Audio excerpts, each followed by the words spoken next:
Hello bull ड्रैगर्स। दोस्तों, IT index पिछले एक साल में करीब 25% गिर चुका है और ये हमारे मार्केट्स का वर्स्ट परफॉर्मिंग इंडेक्स है। और अगर आप 1.5-2 साल पहले जाएं तो दुनिया भर में जो आईटी सॉफ्टवेयर के कंपनीज के जो स्टॉक्स थे वो काफ़ी अच्छा कर रहे थे और सारे लोग उसी को चेस कर रहे थे और काफ़ी शानदार रिटर्न जो है हमें देखने को उन स्टॉक्स में मिल रहा था। लेकिन मार्केट में और लाइफ में ऐसा कहा जाता है कि what goes up must come down. और दुनिया का एक और रूल है कि जो स्टॉक्स या जो लोग आपको सबसे ज़्यादा खुशी देते हैं वही आपको सबसे ज़्यादा दुख भी देते हैं। तो अब देखिए 1.5-2 साल में जो है सब कुछ बदल गया है और दुनिया भर में जो है आईटी और सॉफ्टवेयर के स्टॉक्स जो है काफ़ी ज़्यादा गिरावट दिखा रहे हैं और हमारे मार्केट्स में भी हमें गिरावट देखने को मिल रहा है। तो यहाँ से आईटी सेक्टर का क्या आउटलुक है और आईटी स्टॉक्स का आगे का कैसा परफॉर्मेंस हो सकता है, इस पर बात करने से पहले आइए हम थोड़ा रिजल्ट्स की बात करते हैं। दोस्तों, रिसेंटली ही Q3 के रिजल्ट्स आए हैं और जो है चारों जो बिग 4 आईटी सर्विसेज कंपनी हैं, टीसीएस, इन्फोसिस, HCL और विप्रो, इन चारों के Q3 के रिजल्ट्स आ गए हैं। आइए उसमें एक नज़र डालते हैं और समझने की कोशिश करते हैं कि वो हमें क्या डायरेक्शन दिखा रहा है। तो दोस्तों, इन कंपनीज के रिजल्ट्स की हम 3 पैरामीटर्स पे बात करने वाले हैं: रेवेन्यू, पीएटी यानी कि प्रॉफिट आफ्टर टैक्स, और मार्जिन। तो अगर हम रेवेन्यूज की बात करें तो टीसीएस का जो रेवेन्यू है इस क्वार्टर का वो चारों में सबसे ज़्यादा है, 58,229 करोड़ का। और इसमें ईयर ऑन ईयर जो है 19.10% का ग्रोथ हमें देखने को मिला है। YOY यानी ईयर ऑन ईयर, यानी कि जो पिछले साल के इस क्वार्टर से करंट क्वार्टर को कंपेयर किया गया है, यानी कि ये जो दिसंबर का क्वार्टर गया है तो पिछले साल के दिसंबर क्वार्टर में क्या परफॉर्मेंस था उससे इसको कंपेयर किया गया है। और QOQ यानी कि क्वार्टर ऑन क्वार्टर, यानी कि जो दिसंबर से पहले वाला जो क्वार्टर था उसके परफॉर्मेंस को कंपेयर किया गया है। तो टीसीएस में हमें ईयर ऑन ईयर 19% का ग्रोथ देखने को मिला है और क्वार्टर ऑन क्वार्टर 5% का ग्रोथ देखने को मिला है। इन्फोसिस और HCL भी लगभग उसी लेवल का उन्होंने रिटर्न दिखाया है ईयर ऑन ईयर। हालांकि क्वार्टर ऑन क्वार्टर में आप देख सकते हैं कि काफ़ी ज़्यादा वहाँ पे वेरिएशन देखने को मिल रहा है और विप्रो इन चारों में जो है वर्स्ट परफॉर्मर रहा है। वहीं अगर प्रॉफिट आफ्टर टैक्स की बात करें तो टीसीएस ने करीब 10,400 करोड़ का प्रॉफिट दिखाया है और ईयर इसमें हमें करीब 11% का ग्रोथ देखने को मिला है। क्वार्टर एंड क्वार्टर 4% का ग्रोथ देखने को मिला है। वहीं इन्फी और HCL में भी अच्छा खासा ईयर ऑन ईयर ग्रोथ देखने को मिला है और क्वार्टर ऑन क्वार्टर में भी अच्छा खासा ग्रोथ हमें वहाँ पे देखने को मिला है। तो अगर ग्रोथ की बात करें तो जो है टीसीएस थोड़ा पीछे रह गया है, लेकिन जो बाकी तीनों कंपनीज ने जो प्रॉफिट आफ्टर टैक्स में काफ़ी अच्छा ग्रोथ दिखाया है। लेकिन दोस्तों, यहाँ पर एक चीज़ पे गौर करिए कि अगर आप इन्फी और HCL टेक के प्रॉफिट को मिला भी देंगे तो भी वो जो है टीसीएस से कम है। तो इस वजह से टीसीएस को एक बड़ा हाथी कहा जाता है आईटी सर्विसेज इंडस्ट्री का। वहीं अगर मार्जिन की बात करें तो टीसीएस के जो मार्जिन सबसे बेटर हैं, 24.5% का उन्होंने मार्जिन रिकॉर्ड किया है और इन्फी और HCL भी लगभग उसी रेंज पे हैं। लेकिन विप्रो जो है मार्जिन के मामले में वर्स्ट परफॉर्मर है और अगर क्वार्टर एंड क्वार्टर का अगर हम कंपैरिजन करें तो उसमें हमें सभी के मार्जिन्स इंप्रूव होते हुए दिख रहे हैं और आप देख सकते हैं कि HCL और विप्रो ने काफ़ी अच्छा मार्जिन में ग्रोथ दिखाया है। हालांकि अगर हम ईयर ऑन ईयर का कंपैरिजन करें तो वहाँ पर मार्जिन में हमें गिरावट होती हुई दिख रही है इन्फी और टीसीएस में। तो मार्जिन्स जो है इस डेटा को देख के पता चल रहा है कि आईटी सर्विसेज के जो मार्जिन्स हैं वो एक्चुअली प्रेशर में हैं, उस फ्रंट पे वो बहुत अच्छा नहीं कर पा रहे हैं। तो आइए दोस्तों, अब थोड़ा हम इंडिविजुअल स्टॉक्स की बात कर लेते हैं। तो सबसे पहले हम टीसीएस की बात करते हैं। तो दोस्तों, आप लोग जानते हैं कि टीसीएस मेरा बहुत ही पसंदीदा स्टॉक है और ये स्टॉक को मैं लगातार इसके बारे में अपडेट्स आपके साथ शेयर करता रहा हूँ। और जो पहला बार मैंने जब इस स्टॉक को आपके साथ शेयर किया था 2021 के जनवरी में, तो मैंने इस स्टॉक को आपको 1700 रुपीज़, करीब 1750 रुपीज़ के आसपास शेयर किया था और वहाँ से स्टॉक लगभग जो है 2 साल में डबल से भी थोड़ा ज़्यादा तक हो गया है। हालांकि अब थोड़ा सा जो है हमें ऑल टाइम हाई से गिरावट टीसीएस में देखने को मिल रही है। फिर भी काफ़ी अच्छे रिटर्न्स आप लोगों ने कमाए होंगे अगर इस स्टॉक को उस लेवल पर लिया होगा। तो क्वार्टर 3 की अगर बात करें तो ये क्वार्टर जो होता है ये थोड़ा जो है जनरली आईटी सर्विसेज के लिए, कंपनीज के लिए बहुत अच्छा नहीं होता है, थोड़ा सा वीक क्वार्टर होता है। इसकी बड़ी वजह क्या है कि इस क्वार्टर में जो है यूएस और यूके में काफ़ी सारी हॉलीडेज होती हैं, छुट्टियां होती हैं और त्योहारों का माहौल होता है। तो इस वजह से जो है बड़ी डील्स पर डिसीजन आमतौर पर नहीं लिए जाते हैं। इस वजह से थोड़ा ये क्वार्टर वीक रहता है। और साथ में जो ग्लोबल मैक्रोज में जो कुछ चल रहा है उसकी वजह से भी हमें उसका इम्पैक्ट इन रिजल्ट्स में देखने को मिल रहा है। तो अगर आप रिजल्ट्स को देखें तो वहां तो काफ़ी अच्छा दिख रहा है टीसीएस का। तो प्रॉब्लम क्या है? देखिए, प्रॉब्लम ये है कि एक तो अगर आप हमारी करेंसी को लें तो करेंसी हमारी वीक हो रही है, जिसका फ़ायदा आईटी सर्विसेज कंपनी को मिलता है और ये एक बड़ी वजह है जिसकी वजह से इनके प्रॉफिट्स, रेवेन्यूज काफ़ी ज़्यादा हमें देखने को मिल रहे हैं। तो अगर उनके रेवेन्यू को हम कांस्टेंट करेंसी में मेजर करें तो वहाँ पर हमें जो ग्रोथ मिलती है वो 13.5% की मिलती है, जो कि पिछले साल 15% थी। तो एक्चुअली आप देखिए तो ग्रोथ उनकी धीमी हुई है, लेकिन चूंकि रुपया कमज़ोर हुआ है जिसकी वजह से वहाँ पर हमें इनके रेवेन्यूज़ काफ़ी ज़्यादा दिख रहे हैं और वहाँ पर अच्छा ग्रोथ होता हुआ दिख रहा है। दूसरी चीज़ ये है कि अगर आप उनके मार्जिन्स को देखें तो ईयर ऑन ईयर अगर आप मार्जिन को देखें तो वहाँ पर कमी आई है, 0.5% की कमी आई है। और दोस्तों, आईटी सर्विसेज कंपनीज में मार्जिन का बहुत ज़्यादा इंपॉर्टेंस होता है और सारा कुछ मार्जिन का ही खेल होता है वहाँ पे। तो पिछले साल से के इस क्वार्टर से अगर आप इस क्वार्टर को कंपेयर करें तो वहाँ पर मार्जिन में 0.5% की गिरावट हुई है, लेकिन अगर इस क्वार्टर से पिछले क्वार्टर को कंपेयर करें तो वहाँ पर उन्होंने मार्जिन्स को थोड़ा इंप्रूव किया है, लगभग 0.5% ही इंप्रूव किया है। अगर हम उनके ऑर्डर बुक की बात करें तो वहाँ पर भी गिरावट देखने को मिला है। उन्होंने करीब 7.8 बिलियन यूएस डॉलर्स के जो टीसीवी यानी टोटल कॉन्ट्रैक्ट वैल्यू जो है शो किया है। हालांकि ये उनके जो एस्टिमेटेड जो रेंज थी उसके बीच में ही ये फिगर है, क्योंकि उन्होंने जो 7 to 8 बिलियन डॉलर्स का जो है एस्टिमेट दिया था कि इसके बीच में वो डील्स, इतनी वैल्यू के डील्स को रिकॉर्ड करेंगे। लेकिन अगर आप इसको पिछले क्वार्टर से कंपेयर करें तो डील में कमी आई है, करीब 4% की गिरावट हमें देखने को मिल रही है। तो ग्रोथ हमें इस फ्रंट पे नहीं देखने को मिला है। न्यू बिजनेस या जो न्यू डील्स की अगर हम बात करें तो वहां पर हमें ग्रोथ देखने को नहीं मिला। लेकिन दोस्तों, जैसे कि मैंने बताया कि ये क्वार्टर आम तौर पर जो है थोड़ा वीक क्वार्टर होता है, थोड़ी अनसर्टेनिटी भी मार्केट में बनी हुई है, इसकी वजह से ये फिगर थोड़ी लो हमें दिख रही है। चौथा जो कंसर्न का पॉइंट है वो ये है कि उन्होंने जो हेडकाउंट शो किया है तो वहां पर करीब 2197 एम्प्लॉयज़ की गिरावट हुई है। यानी कि उनके जो एम्प्लॉयज़ काउंट थे अगर आप पिछले क्वार्टर से कंपेयर करें तो करीब 2200 लोग कम हैं।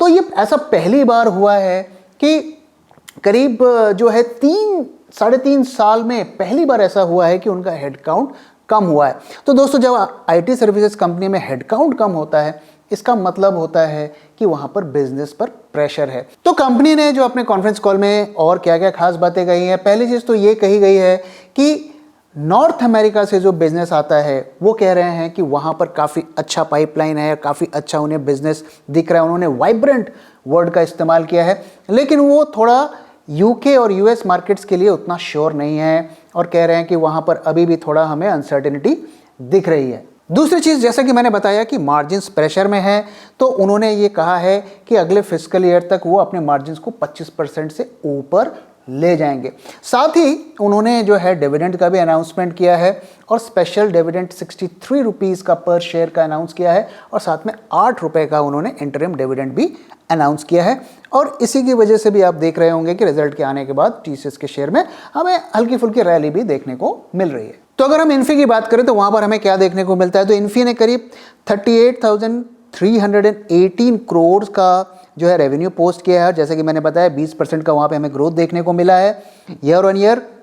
और जो अगर आप उनके प्रॉफिट आफ्टर टैक्स को भी देखें तो वहाँ पर 6,586 करोड़ का उन्होंने प्रॉफिट पोस्ट किया है। वहाँ पे 13.4% का ईयर ऑन ईयर ग्रोथ हमें देखने को मिला है। लेकिन इन्फी का ये क्वार्टर जो है बाकी के तीनों आईटी सर्विसेज कंपनी से अच्छा रहा, क्योंकि उन्होंने कुछ बड़ी डील्स का अनाउंसमेंट किया है। तो उन्होंने करीब 32 बड़ी डील्स का अनाउंसमेंट किया है, जिसकी total value 3.3 billion US dollars की है, और ये जो है पिछले 2 साल की हाईएस्ट डील है किसी भी क्वार्टर में। और अगर पिछले साल के इसी क्वार्टर से कंपेयर करें तो वहां पे 30% ग्रोथ देखने को मिला है। तो जैसे कि मैंने बताया, ये क्वार्टर आमतौर पर अच्छा नहीं होता है, इसके बावजूद भी उन्होंने जो है 30% ग्रोथ न्यू डील्स पर दिखाया है। साथ ही उन्होंने जो अपने रेवेन्यू के जो गाइडेंस है उनको भी बढ़ा दिया है। तो पहले उन्होंने कहा था कि उनके जो रेवेन्यू है 15 से 16% के बीच में ग्रो करेंगे, लेकिन अब वो कह रहे हैं कि 16 से 16.5% के बीच में जो है उनके रेवेन्यूज ग्रो करेंगे। तो उन्होंने गाइडेंस को थोड़ा बढ़ा दिया है। तो ये उनका एक तरीके का ऑप्टिमिज्म शो करता है, लेकिन ध्यान रहे कि बहुत ज़्यादा उन्होंने गाइडेंस को नहीं बढ़ाया है, मार्जिनली इंक्रीज किया है। अब जरा हम क्विकली विप्रो की बात करते हैं। तो विप्रो के आप नंबर्स देखिए तो इन बाकी तीनों कंपनीज के कंपैरिजन में इनका थोड़ा कम ही दिख रहा है। इन्होंने जो गाइडेंस दिया है वो 11.5% से 12% का ग्रोथ का दिया है, अगर हम कांस्टेंट करेंसी के टर्म्स में इसको मेजर करें। लेकिन इस क्वार्टर में भी उन्होंने कुछ बड़ी डील्स पे जो है कब्जा किया है, जिसका फायदा उनके स्टॉक्स में भी मिलता हुआ दिख रहा है। अगर हम HCL की बात करें तो उन्होंने आगे के गाइडेंस को कम किया है, मार्जिनली कम किया है। पहले उन्होंने कहा था कि वो 13.5% से लेके 14.5% का ग्रोथ रिकॉर्ड करेंगे, लेकिन अब वो कह रहे हैं कि 13.5 से 14%, यानी कि अपर बैंड को थोड़ा सा मार्जिनली कम किया है। तो once again considering the global scenario और जो बिजनेस का एनवायरनमेंट है उसको देखकर उन्हें लगता है कि वो उस अपने जो अर्लियर गाइडेंस को मीट नहीं कर पाएंगे, और इस वजह से उन्होंने उसे कम किया है। अब आइए जरा इन चारों स्टॉक्स के परफॉर्मेंस को देखते हैं कि पिछले एक साल में आईटी के इन बिग 4 स्टॉक्स ने कैसा परफॉर्म किया। तो टीसीएस ने करीब 16% का लॉस दिया एक साल में, इन्फोसिस ने करीब 22% का लॉस दिया एक साल में, HCL ने 14.44% का लॉस दिया है, और विप्रो ने सबसे ज़्यादा 38% का लॉस दिया है। और रिजल्ट आने के बाद दोस्तों इन स्टॉक्स में हमें मामूली बढ़त देखने को मिली है, और जो है टीसीएस, इन्फोसिस, HCL ने करीब 3% के आसपास का रिटर्न दिया है, और विप्रो ने करीब 2% का रिटर्न दिया है पिछले 5 दिनों में। तो इन सारे डेटा पॉइंट्स को देखकर आप क्या अनुमान लगा सकते हैं? तो पहली चीज तो ये कि दोस्तों ग्रोथ का कंसर्न है। तो इन कंपनीज के गाइडेंस को अगर आप देखें तो 10-12% के रफ्तार से ये ग्रो कर रही हैं। करेंसी का अगर उनको बेनिफिट मिलेगा तो हो सकता है वो 14-15 तक कर जाएं, लेकिन शायद ये अपर बैंड के आसपास का होगा। मार्जिन का प्रेशर बना हुआ था पिछले साल, क्योंकि काफ़ी न्यू हायरिंग हुई थी, ज़्यादा सैलरी पे लोगों को हायर किया गया था, लेकिन अब वहाँ पर फायरिंग हो रही है। तो थोड़ा सा मार्जिन इंप्रूव हो सकता है टेम्पररी, लेकिन अगर आप देखिए जब रिसेशन का माहौल होता है या ग्लोबल एनवायरनमेंट अच्छा नहीं होता है तो क्लाइंट भी कम पैसे देता है। तो मार्जिन्स जो है थोड़ा बहुत शायद वो ऑप्टिमाइज करके जो है बढ़ा लें, लेकिन मार्जिन फ्रंट में भी जो है प्रेशर रहने की उम्मीद है। अगर वैल्यूएशंस की बात करें तो जो ये आईटी सेक्टर के स्टॉक्स है अभी भी काफ़ी ज़्यादा हाई वैल्यूएशन पर ट्रेड हो रहे हैं। सबसे ज़्यादा वैल्यूएशन टीसीएस की है, करीब 30 PE पर अभी भी ट्रेड हो रहा है, जो कि प्री कोविड लेवल के पिछले 3 साल के एवरेज से भी ज़्यादा पे ट्रेड हो रहा है। तो क्लियरली जो है स्टॉक ओवर वैल्यूड टेरिटरी पे है, और जैसा कि आप रिजल्ट्स में भी देख रहे होंगे कि दिखने में ओके टाइप दिख रहा है, लेकिन कुछ खास भी रिजल्ट में नहीं हुआ है। अगर हम इन्फोसिस की बात करें तो इन्फोसिस भी करीब 26 PE के आसपास ट्रेड हो रहा है, वो भी उसकी PE भी थोड़ी हाई है। हालांकि इस क्वार्टर में उन्होंने काफ़ी प्रॉमिसिंग बातें की हैं, लेकिन उसके बावजूद भी जो है वैल्यूएशन अभी भी हाई हैं। अगर विप्रो और HCL की बात करें तो ये 19-20 PE पर लगभग ट्रेड हो रहे हैं। तो आप देख सकते हैं कि आईटी सेक्टर की पिक्चर बहुत ज़्यादा रोजी नहीं है, और ऐसा नहीं है कि इन लेवल्स पर हमें वहाँ पर ताबड़तोड़ खरीदारी करनी चाहिए। हमें बहुत ज़्यादा स्टॉक स्पेसिफिक रहने की ज़रूरत है। तो अगर हम इन 4 स्टॉक्स में से पिक करें तो कौन सा बेस्ट स्टॉक है? तो थ्योरी ऑफ एलिमिनेशन को यूज़ करके सबसे पहले हम विप्रो को निकाल देते हैं, क्योंकि विप्रो इन चारों में अंडर परफॉर्मर है। अब रह गए HCL, इन्फी और टीसीएस। दोस्तों आईटी सर्विसेज कंपनी में एक रूल चलता है, और वो ये है कि साइज डज मैटर, यानी कि जो कंपनी जितनी ज़्यादा बड़ी होगी वो उतना ज़्यादा मुनाफा कमा सकती है, उतना ज़्यादा प्रॉफिट कमा सकती है और उतना ज़्यादा मार्जिन को मेंटेन कर सकती है। और क्लियरली आपको टीसीएस के डेटा में वो दिख रहा होगा। तो उस लॉजिक से हम HCL को भी निकाल सकते हैं, क्योंकि इन्फी टीसीएस के कंपैरिजन में वो थोड़ी छोटी कंपनी है।